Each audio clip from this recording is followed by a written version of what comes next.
mirror neurons, remarkable, remarkable part of who we are. Just think about that. How many times have you sort of just felt sad? You're just watching a movie and you see someone crying and you just feel sad. Has that ever happened to you guys? Of course. Right? Because we are connected. We're connected as human beings. But then what I did with this guy was the next step. So I'll just go through them. Recognize rage, envision envy, sense suspicion, project peace, mirror neurons, engage empathy. Engage empathy.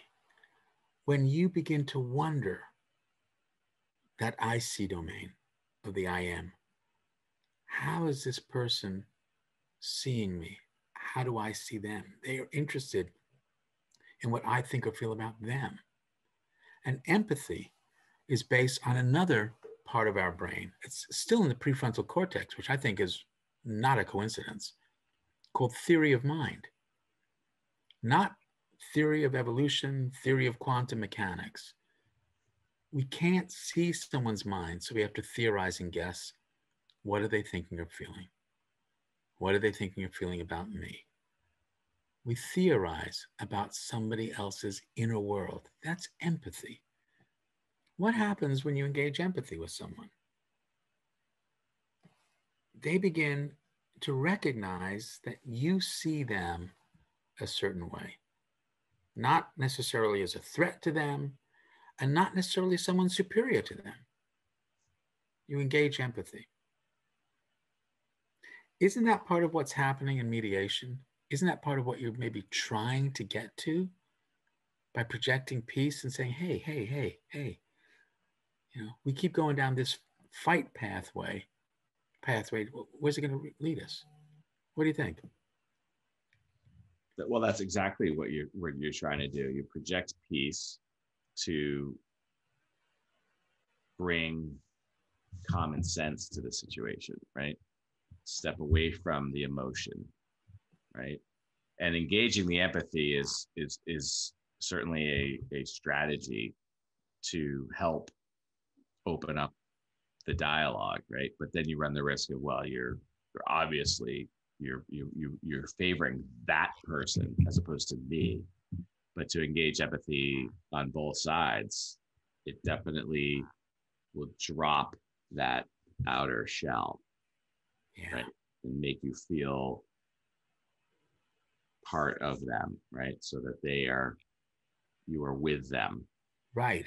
Exactly. In the desire to resolve the dispute, not necessarily saying I agree with you. This one's a knucklehead. You know, it's let's figure out how to do this peacefully. Right. But it lays the foundation for the next step. Right. Which is communicate clearly.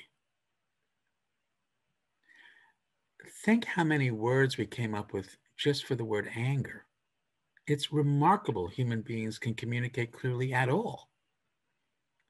But this is our greatest tool. This is our greatest invention as human beings, is language. And being able to communicate clearly. What is going on about your resources, residence, relationships? Do you think I'm trying to take something? What are you angry about? What do you want to see different? When you begin to engage empathy and then communicate clearly, other people begin to recognize, wow, I don't need to be limbic anymore.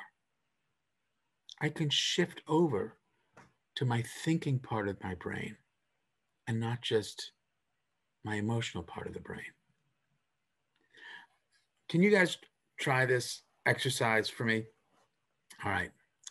And listeners, you can try this too. I want you to say this sentence. Remember this one, Tom? I do. Yeah. I am having lasagna for dinner. Tom, why don't you start? I am having lasagna for dinner. I am having lasagna for dinner. Great. Now, Mark, if you could say the exact same words, but as a question, exact same words, same order, exact same words, but as a question. I'm having lasagna for dinner? Excellent. Now, Tom, I want you to say it as a demand.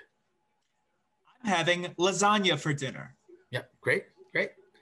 And now, Mark, this one sometimes makes people giggle, but as a seduction. I'm having lasagna for dinner. I love it. It made me giggle. So look at this. The exact same words, but a different meaning, depending on how you say it. Yeah. A different inflection, a different tonality, a different cadence, a different melody, a different music.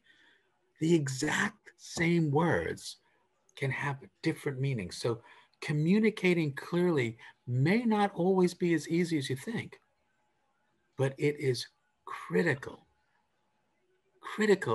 in really being able to manage someone else's anger.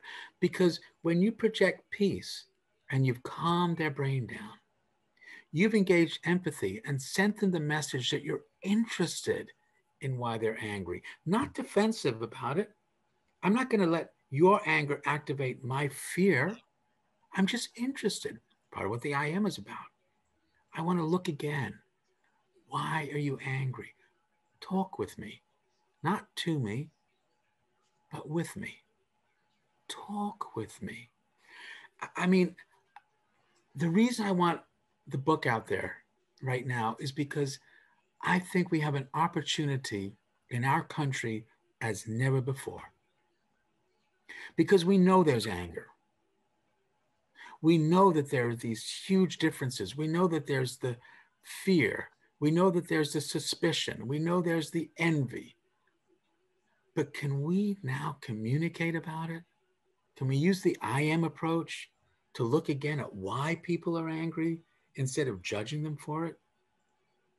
Can I appreciate that you have a different perspective than me and that I have a different perspective than you, but that doesn't mean I see you as less valuable.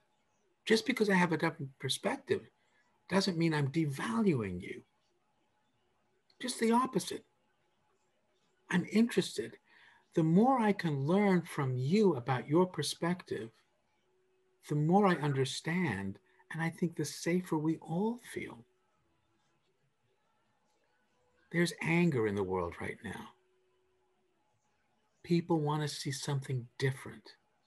I want to know what it is. And I think that outsmarting anger is the way to get there, because we can communicate clearly. And then we can do the 7th step.